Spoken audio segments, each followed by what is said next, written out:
Welcome to Season 2 of Common Time Podcast. I'm David Clemmer. And I'm John Pasquale.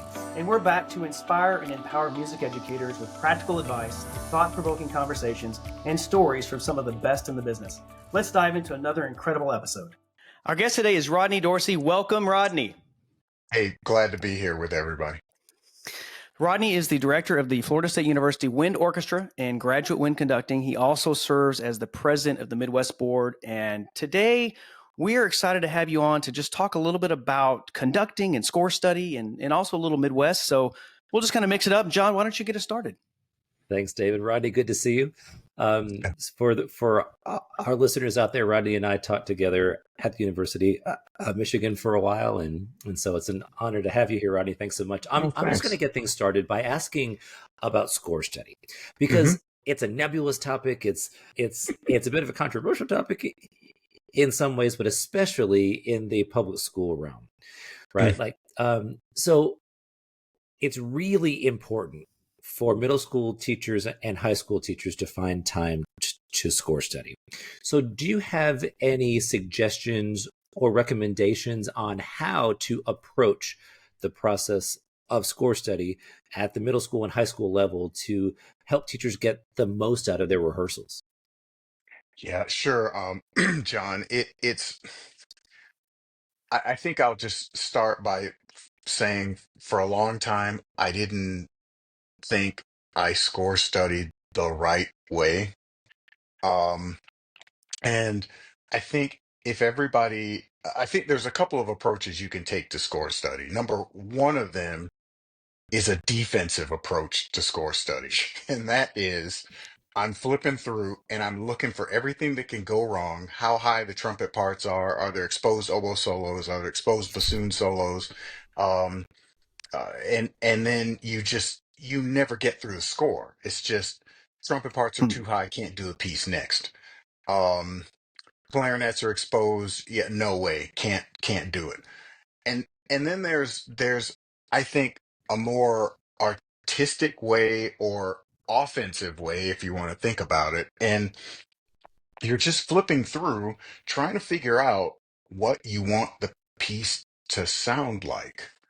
um and and and that's a part of it I don't think we get to enough, but I'll just back up just a little bit. I did my master's with John Painter, and he was a big proponent of the first thing he wanted us to do was know the form of the piece. What's the form? He would always ask us that. And over time, you think, okay, if I know what the form is, this might just save me rehearsal time. And I might be able Right. to break this piece down for my students in a way that helps them understand it more quickly. And if you think about it, could save them practice time and the band rehearsal time. So, the easy one is to go, okay, if it's a rondo form, you rehearse the A sections and you got half the piece. That's the gimme, right? But if it's, something like sonata allegro form, if the A section comes back, how much of it is the same? Is the melodic material the same? Counter melody a little bit different? Did the composer or arranger put things in different places? Um, So for me, just knowing a formal design and maybe not even calling it a specific name via music theory, but you're just going and looking for similarities. I mean, my thing is just to go through, like a magazine looking for things. And I also learned after a while to start using post-it notes where I think a new section starts. So if I'm wrong, I can just pick it up and move it. Right. Because for a while it was like, well, I'm making all these notations and no, it was 8 bars before, that was wrong, and I feel bad about it. If you got a post-it note or those little tabs, you can just pick it up and move it, and you're like, oh yeah, the recap starts over here. And then you're quickly going through just trying to chop a big piece into smaller bites. And I think that helps a lot. Um, and I mean, I was a high school band director for 8 years, so I understand that you you just go, go, go, go, go, go, go, go, go. And you could say, well, I don't have time to score study like, Bob Reynolds, 3 hours a day. I mean, well, there's time. You just have to make time for it.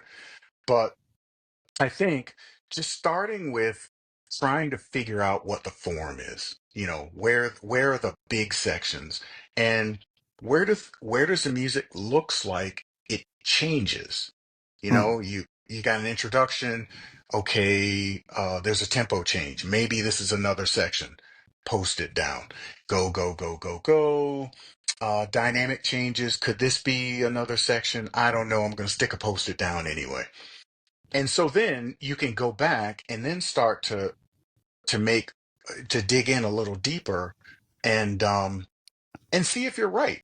And look Mm. for those things like key changes and things like that to see Yeah.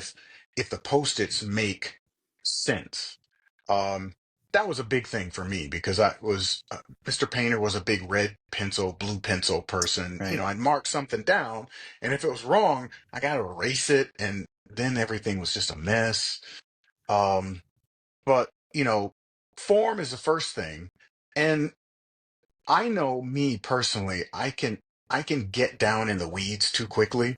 That Mm-hmm. what's this motive? No, no, just keep dealing with the big picture. Just keep dealing with the big picture. Um, and try to figure out how the pieces is put together. So for things I look for, formal design. Um, I Scoring is interesting. How Mm-hmm. do composers combine instruments? And I think really good composers do it purposely, not to, well, we got to keep the clarinets busy, so let's add them in this melody. It's not the color I want, but they got to Right. play. Um, and on the other hand, that can be a little bit scary for some people if it's scored in a way that's not safe. Mm-hmm. Yeah. But it's the clarinets are in a pretty high register paired with piccolo, paired with, I don't know, keyboard percussion. And the high school band director in all of us is like, well, if the keyboards are playing, people will know we're out of tune, so that's bad. Well, no, it's just a different color. Yeah. you know it's just a different color. So I mean, I'm just kind of a big picture, see if I can figure out where sections are, then start to think about phrases. Because for me, I'm kind of a big where's the music going person. If I don't feel like music has direction, if I'm not helping that happen, I get a little bit confused. So phrase structure is also important. Balance. That's also like a pet peeve for me. If I listen to a performance and I'm not sure what I should be hearing. What's the main line? What's counter melody? What's accompaniment? I just get confused and I get frustrated. So, Mm. kind of that rehearsal thing is to help students learn what's important. Um, and the other thing I think we forget about is with a lot of band and wind ensemble music, especially college students, they have to learn their part and they have to learn the piece if they've never played it, right? True. So true. If Yep. if I'm playing an orchestra, I grew up a clarinet player, and somebody needs a second player for Beethoven 5. I kind of know how Beethoven 5 goes, so I have to learn the Right. right. I have to learn the Yeah. second clarinet part. Yes. You know, so I forget about that sometimes. It's like why isn't this getting better sooner? Well, the parts are hard, and almost none of them have played this piece before. Mm-hmm. Yeah. So, that's something, and that's something where score study can help make decisions. What do you want to hear? What's primary? What's secondary? What needs to, Mm-hmm. be just totally out of the picture? And that's helpful. But I just think and I know because I've been there. The other thing is too is you can you think you can stay ahead of your students so you don't really score study, so you're learning the piece with them and you're just far enough ahead. And I would always think, what happens the day that they get ahead of me? Because oftentimes that does happen. That's After you it's close the like, score. Just yeah, it's just, oh shoot, okay, all right, I'm a day ahead of them, I'm all good. What if I walk into rehearsal and it's like, man, this sounds really good. Now what do I do? So I think there's that fear that is way deep inside of me, um, that I don't want that to happen. So well, I mean, and it's such a complicated process because, as you yeah, said, I mean, it can go so deep, right? oh I yeah, remember, I will never forget this. My teacher in graduate school hmm hands me a score, and hmm I studied the score, man. This score, I have every color. I created colors. I mean, we had mother of pearl in there, chartreuse. I mean, right, this right, score was so well studied, right? And I was so hmm proud of it. I walk into my conducting lesson, and he's like, "Can I see your score?" I hand him my score. He's just paging through, and I'm so proud of this, right? And he's like, "Wow, you really spent a lot of time on this, didn't you?" Yeah, I knew it. So, John, what measure is the first bass drum hit? exactly, And then he hands the score back and says, "Color less, study more." I'll never right. forget that. And That's interesting. that was the thing with Mr. Painter too. I quickly learned you'll this is not a cop out, but you'll never know it well enough, you know. Right. Sure. And Yeah. he would just always question you. He would my first day in our advanced conducting class, so I stand up and it was Purple Pageant March. He started with something nice with us, and he would always preface these questions without looking at the score.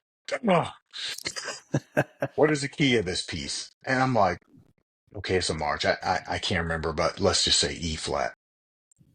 And he goes, what is the key at the trio? And this is my first semester in grad school. I'm like, I've been a high school band director for 3 years. You add a flat. Yes. Right. Goes to A flat.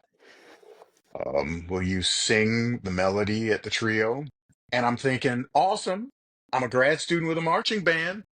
This melody is in pregame because it was written for the Northwestern band. I sing a phrase, no response. He goes, have the band play. I think you'll be surprised. I didn't sing it in the right key. Mm. So I'm sure if I had sang that in the correct key, it would be sing the third horn part at the Right, break exactly. string, Right. Exactly. and Always moving to then the next level. Yeah. yeah, where is the second bass drum hit in the piece? Yeah. So yeah, sure, we can never know enough, but that's not an excuse to not Correct. Yeah. try and You not know that. invest time. Yeah. That's, I mean, the granular level. I mean, it can be helpful, clearly, but Hmm I think, and especially for our listeners, like score study, it doesn't have to be granular. I love what you said about the post-its because I know a lot of people that use post-its to point out something that's wrong. That if we heard this in Yes, rehearsal, we're going to remove. And if all the post-its are right. removed by the end, then we are going to have a good performance or whatever. We feel good, I right? got to be honest with you. I've never used post-its for score study. And that's a great idea. If you're going Yeah. through, like, put a question mark right there. What is this? What's happening here? Yep. And one of the things, so John and I, we went to school at the same school for our master's. So we had the same teacher hmm for a short amount of time. Different hmm experience because I didn't have that, but I didn't color. Sorry, John, I didn't color my scores at all. But I one never of the did things again. that we studied with Bill Wakefield at OU, and Bill, hmm he would go through. One of the first things I did with him is he's like, just take a pencil real lightly and mark where the phrases are. So the whole score. That's the hmm first thing. Just mark it. hmm And it immediately gave me a sense of form without a lot of Right. depth. Just go and then you go like, oh, this Right. one's there's only 7 measures here. That's not that's different. Post-it And note. that's Now important, I right? didn't do that then, but now I'm like, I would have been a perfect place for a post-it note because I need to know Yeah. why was that phrase one measure shorter. And I remember hmm I conducted Hammersmith by Holst, like all hmm 7 measure phrases, and you start going through that and figuring this stuff out. Like, man, just Yeah. the level of just marking where phrases were identified with to me, like, okay, there's a lot of stuff I have to figure out about this Right. piece. And it started with form. So I'm glad that you mentioned that. And Right. that's a great lesson for all of us. And I would say even if you're middle school, if you're looking at something that's grade 1, 2, 3, Oh yeah. that's still very important because you're going to identify things that are different. Like, yeah, that's the same. Right. Something's different here. I remember Right. doing Hymn Song of Philip Bliss, and you get to that first 5/4. Like, why is that a 5/4? Why is there a 5/4 at measure 17? Yeah. It elongates that Mhm. the first sort of like aha moment, and Right. it could have been a 4/4, and it would have felt differently. So that's Well, a point. Put a question there. Put a post-it. right. Right. Well, and the thing and also the thing you're bringing up is we should ask questions. Why is this here? Right. You know, why did he add this instrument in this area? I I had the great opportunity to work at the University of Oregon, and Bob Ponto was still there. He was my predecessor as the wind ensemble conductor and director of bands. And we had so many conversations, and one of the things Bob told me about that he does that is freakishly helpful is that he would take like find the main theme of the A section. He would write it out, and then he would write it out in all the different permutations: retrograde inversion, augmentation, diminution, and then use that as basically a key to study the rest of the score. And I'll be honest, I don't do that for every score, but the times I've done it, I've stumbled on things I probably would have missed otherwise. Right. Yeah, probably.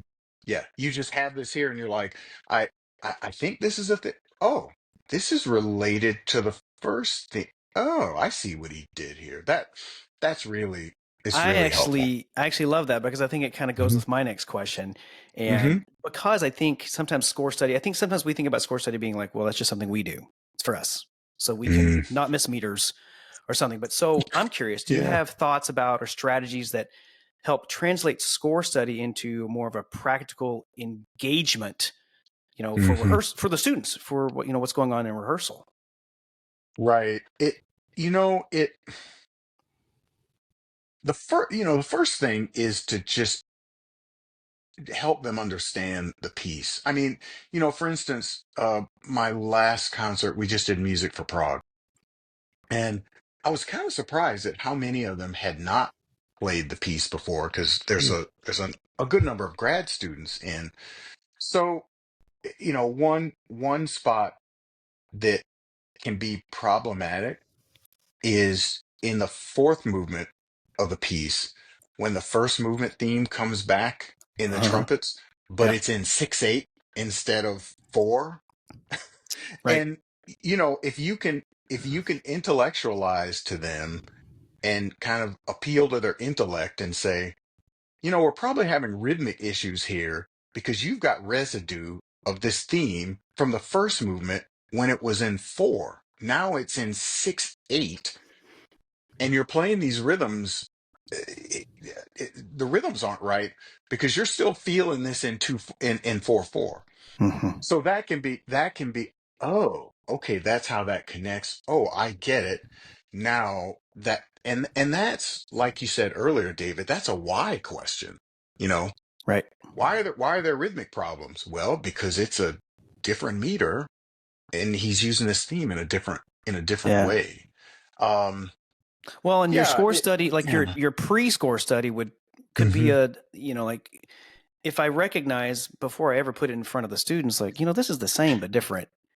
What Right. challenges are they going to face, Exactly. Right. as we're going to perform this? Because a lot of times we're talking about rehearsal efficiency. How do we get something done quickly? And Hmm. like understanding if you can quickly identify, like, what? Hey guys, Right.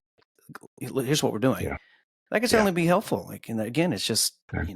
taking the time to do the score study, but So I'm also going to add an element to this Hmm. too, in terms of Please. all of the artistic things and compositional components and formal structures and architectures. Those kinds of things.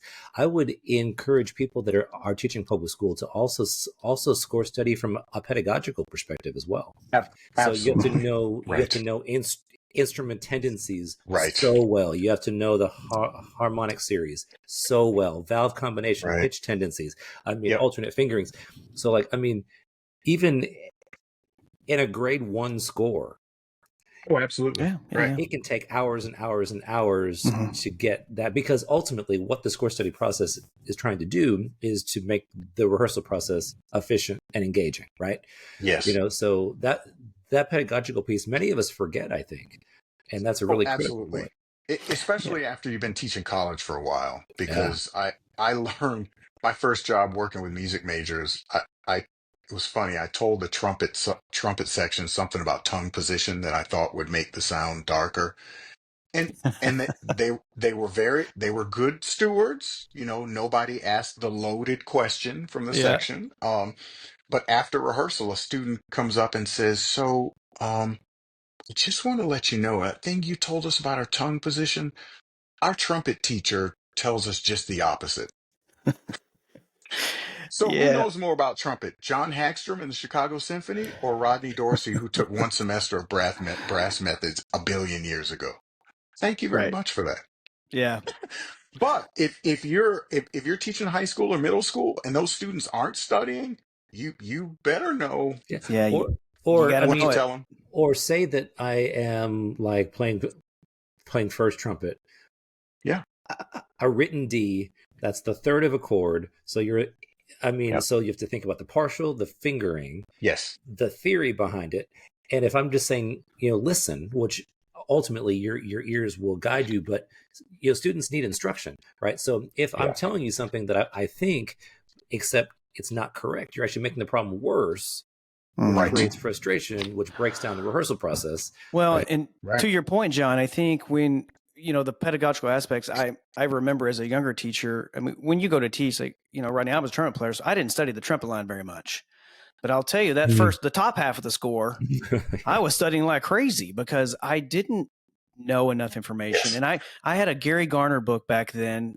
Gary Garner was at West Texas State, and he had Mm-hmm. I don't remember the book, but there was a chapter in there. And it was just tuning tendencies and different things about the woodwinds. And I went through, I remember marking, there's a high F on a sharp, add six finger.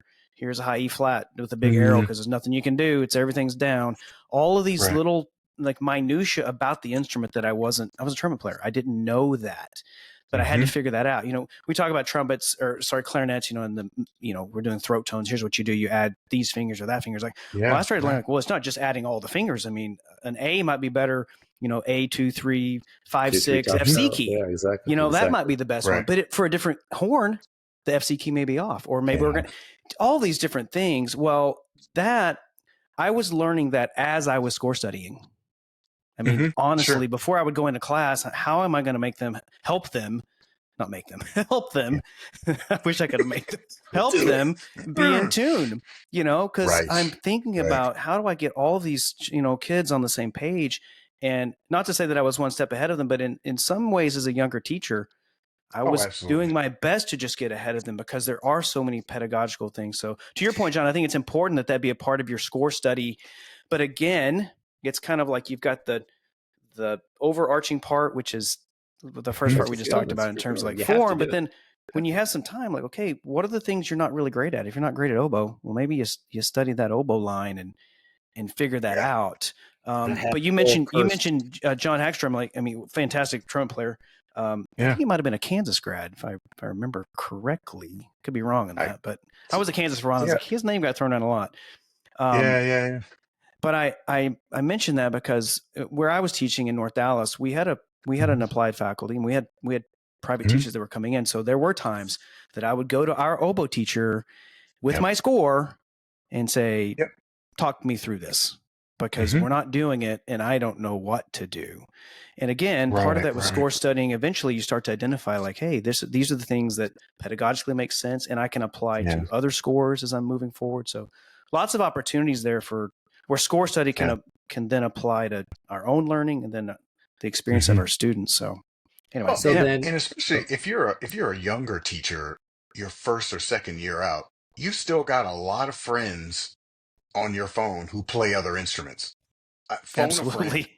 If there's Phone a nobody friend. That's close, right. phone a friend. Phone a friend. Yeah. Yeah. indeed. No, So that's then, that's Rodney, great just to advice. kind of, I'm sorry, David, don't cover you. No, go Just ahead. to kind of close up the score study part of this, do you Hmm. do you have any soapboxes, or do you have any advice for people, or any nuggets of wisdom? Yeah. Um, make time to score study. It's literally almost like everything else in your life. You talk about teacher burnout, and you have to make time to have a hobby, and take time away and all that. So make some time for it. Figure out when is your best time to do that. I'm not a super early riser, so kind of at night is better for me. Me too. And make some time for that.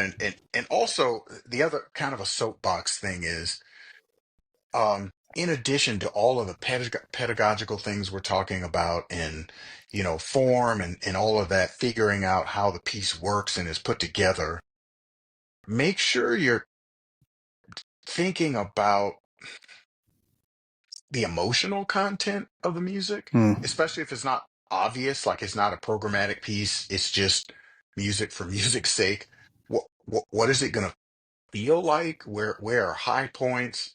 Um, how to how do you want to get into like a rallentando? How much retards? How long do you want to hold things? And make those purely artistic and musical, not based on who's sitting in front of you. Hmm. Man, and there are times where even now, with graduate students, I'll tell flute players on final notes, it's like, I won't forget that you're holding that pitch. I'm not just going to just wallow in this and you're Right. turning purple. Yes, I still think about that because I want them to sound good. So, but on the other side, don't don't totally limit everything just by who you have in front of you or your own musical imagination. Take some time and think about it different ways before you rehearse it. Then when you get in, you could have narrowed it down to maybe two or three ways from six, Hmm. and then you can get the students involved. Yeah. What do you think about this tempo? And okay, you can play all three.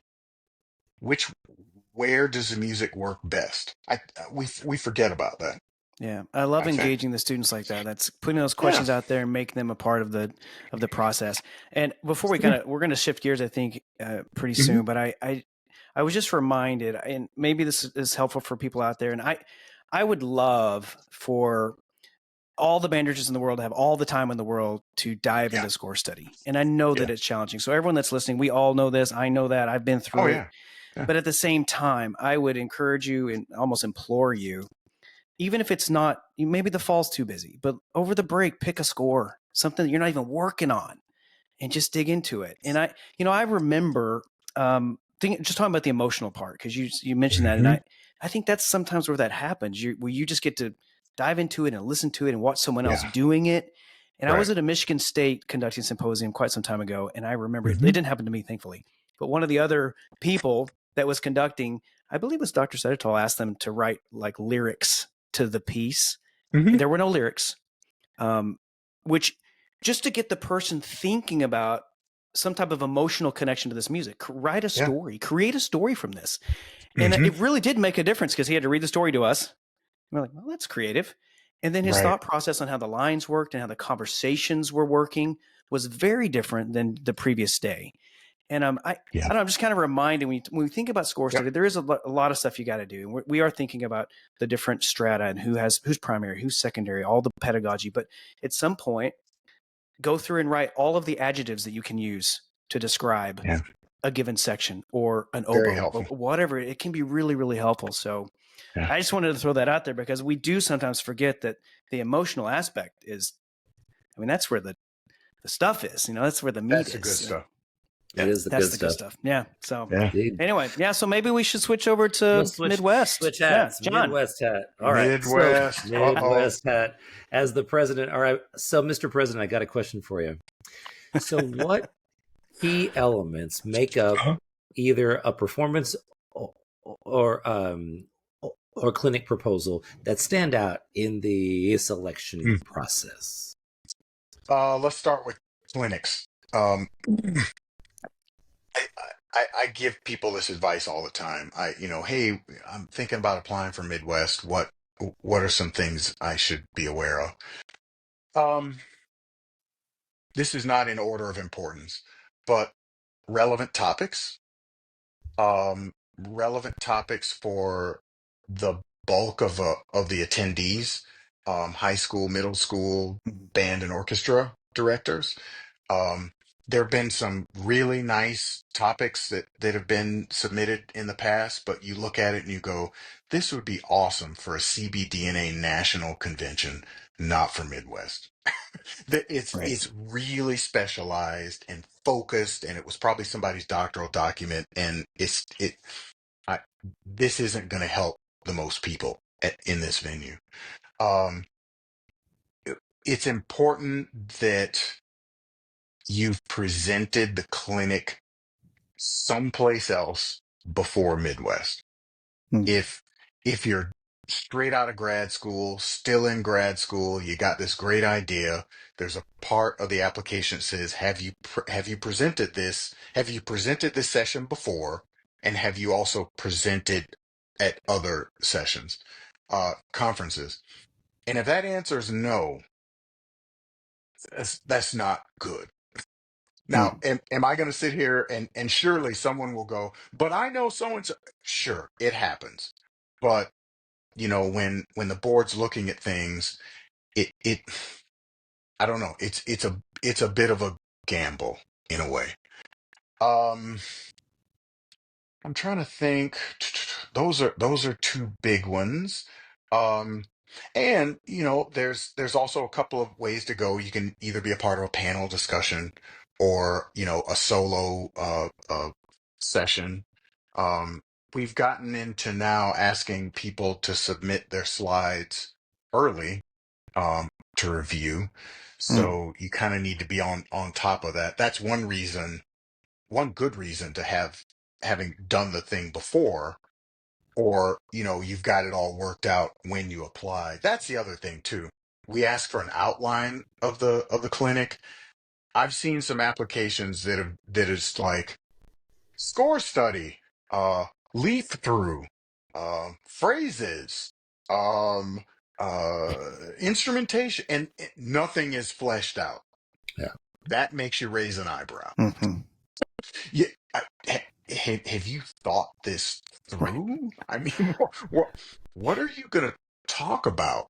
For, that's kind of another red flag. And it's not, it doesn't have to be like a musicology conference where you give us an entire script and you read that, but an outline is very helpful. Um, and we ask for recommendations from people that have either seen you do the session or know your work. Don't ask a board member. We don't do that anymore.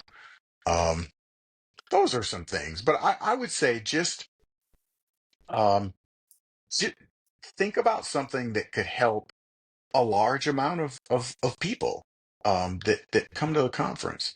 Um, What about on so, the performance side? mhm. Yeah, so performance side, man, that's huge. I first went to Midwest my December of 1988. I graduated in spring, started teaching, and the previous director, she told me, she said, okay, so the band parents have been paying for my trip to Midwest, and they make sure they do that for you. And I'm like, mid what? The college students that go to Midwest now, they are so far ahead of me. I They didn't are even know way what it. ahead of where I was too. I know. I didn't even know what it was. So, it, it oh, okay. So I go to a couple of years in, I go to a session done by Mark Kelly, a previous board member, about applying for Midwest. And back in the 80s, early 90s, he must have said a million times, it's about the quality of the tape. It's about the quality of the tape. Oh, I didn't know I'd get the little things. That's Um, nice. yeah, thanks. So make sure you record your ensemble in a way that we hear it in the best light possible. So, imagine, if you will, being a board member. We think it's a good band, but the recording quality is so poor, we really can't tell what the band sounds like. That's a gamble. Hmm. So you just don't want to gamble that way. I've known some people that have done recording sessions in their hall.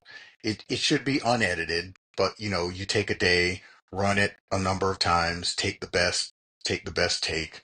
Um, there have been people that have gotten in with recordings from an adjudicated event, a festival. Please make sure your band is not announced, that is edited out. Oh yeah. In all my years on the board, that happened one time, and none of us could believe it. Oops. Welcome to the blankety blank high school, and everybody's looking at each other like, "Are you really?" So if someone else is in charge of getting all that together, if you're the director's signature on there, listen to the entire thing to make sure it's all good. Um, I also have a lot of people ask me, so what does the board prefer to hear rep wise? Do you want to hear easier music played well or really hard music played not as well? J- just play what your band Hmm. can play well. That sounds like a dodge of a question, but I would rather hear a group play a grade 5 really well done, musical with some heart, than the Doll Sinfonietta and the clarinets can't get through the soli in the first movement. Hmm. That won't get you Right. any more points. It just won't. Um, and there's the recommendation. Find people who've heard the band recently. Again, not a board member. Um, and I'm trying to think. Oh, so thank goodness we've gone to online application of all this material. Another thing that makes it a lot easier for us and saves time is, if there's a multi-movement piece, make sure each movement is a separate file, like a separate track, so it's Hmm. not Intimate Symphony in B flat. Okay, we've gotten through half the first movement. Let's skip to the second, and you scan. It saves Sure. a lot of time. Um, and also know that um, Midwest started as a reading session, so the concerts are designed. So if I'm a middle school director, I can come to hear the best high school bands play music that my students can play. So if you're a person who wants to just play whatever you want and not be constrained by performance rules, just don't apply. Go to some place else that you Hmm. can just play whatever you want. Because for every 4, 5, and 6 you play, you have to program a 1, 2, or 3. And just because uh, half the program, I think, has to be published in the last 3 years. It's designed to promote new music. Um, so just think about those things. I think a lot of people don't think about that. Hmm. They think about, from the time they've been going, dreaming about what they would play, who they would have as guest conductors, and then they get the memo and the rules, and it's like, uh-oh, I can only have this many guest conductors. I had Oops. 12 in mind. I think if everybody thinks about it from the standpoint of an attendee for the concert and not your concert, sure, I my first job, there was no way I could do music that I even did in my last high school job before I started teaching college. So I want to be able to come to those concerts, hear very fine groups play accessible music. Those are the things I can think of right off the top of my head. Yeah. It's extremely Yeah, helpful. Thank you. Yeah, thank No, you for that's great clarifying. yeah. advice. So, like, we could talk about that more in depth for sure. But I'm just curious. Yeah. You've been with Midwest for quite some time. Hmm. Where do you see Midwest moving? What's the next thing for Midwest? I mean, it's such an important uh, conference for all of us. But like, Yeah, what's on the horizon for the conference? Anything you can man. tell us about? I think. Well, last year it was a big change to a digital program book. That was big. Um, because for so many years I'd get that giant Yeah. document, It's It was heavy. heavy. It was drop it heavy. off in my hotel room, and Yeah, I couldn't carry it around. no, no, and we just had so many left over, and that was a thing we were happy about, and moved there. I think one of the things we're trying to do is make sure we stay relevant and in touch with teachers, high school teachers, because I mean, when I joined the board, one of the goals was to have a working high school band director on the board, and I just messed that up. I got the call when I was in Evanston looking for a place to live after I accepted the Northwestern job, and I had to Right. tell Ray Kramer, yeah, I'm not a high school band director anymore, so I don't know Oops. if that. I was expecting him to say, well, thanks, but no thanks. But he's like, no, we still want you to be with us. But Corey Graves is Hmm. he's teaching. He's a fantastic teacher and doing great things. So it's that relevancy part in terms of just listening to um, attendees. What are current educational trends that we should be addressing? That's important. It's especially important with how you know, in our current climate, how education could change, just to make sure we're helping teachers navigate these things. Um, it's no major changes. It's not like, yeah, we're going to move to St. Louis. Something like that. You heard Taking it it to here Green first. Bay. You heard it here first. Yeah, That's no. funny.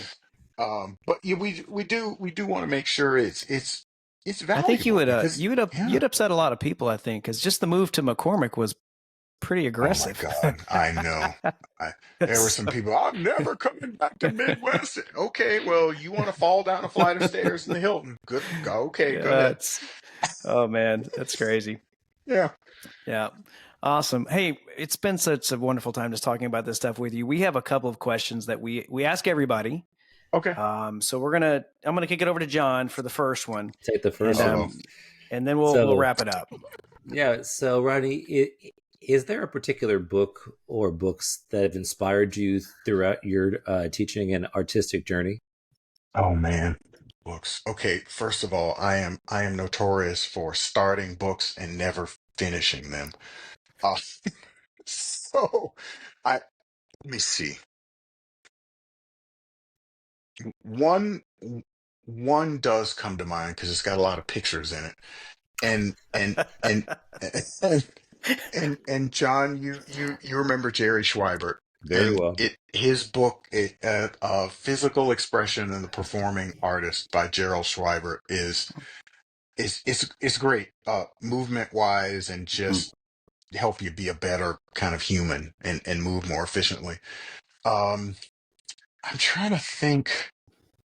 Gosh, that's a good question. Maybe you should have given that to me so I'd have a list.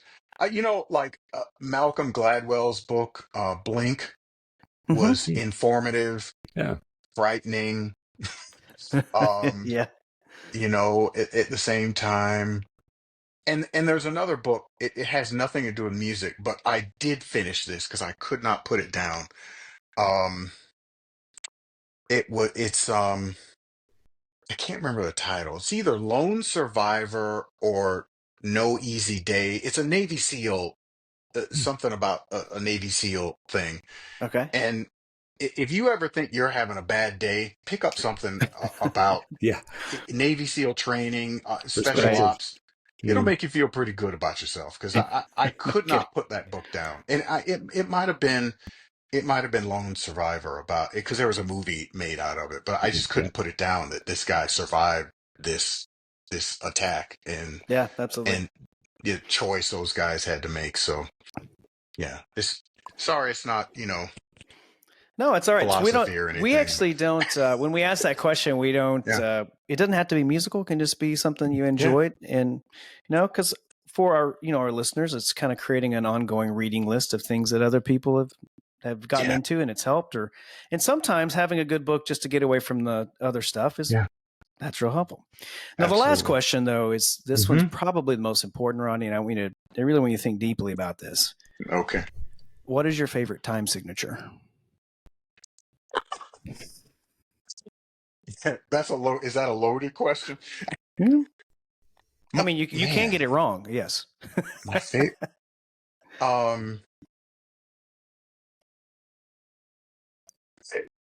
12/8 or 6/8. One of those eights. Triple based. It's a common theme. Yeah, Really? everybody likes the 8s. Yeah. Like the 8s on the bottom. Yeah. Is that like? Yeah. I kind of like that. Yeah. There are a few people that get common time. They figured it out and they know that that's the right answer. But Yeah, I know. That's why I said it's a loaded question. It's like the rehearsal.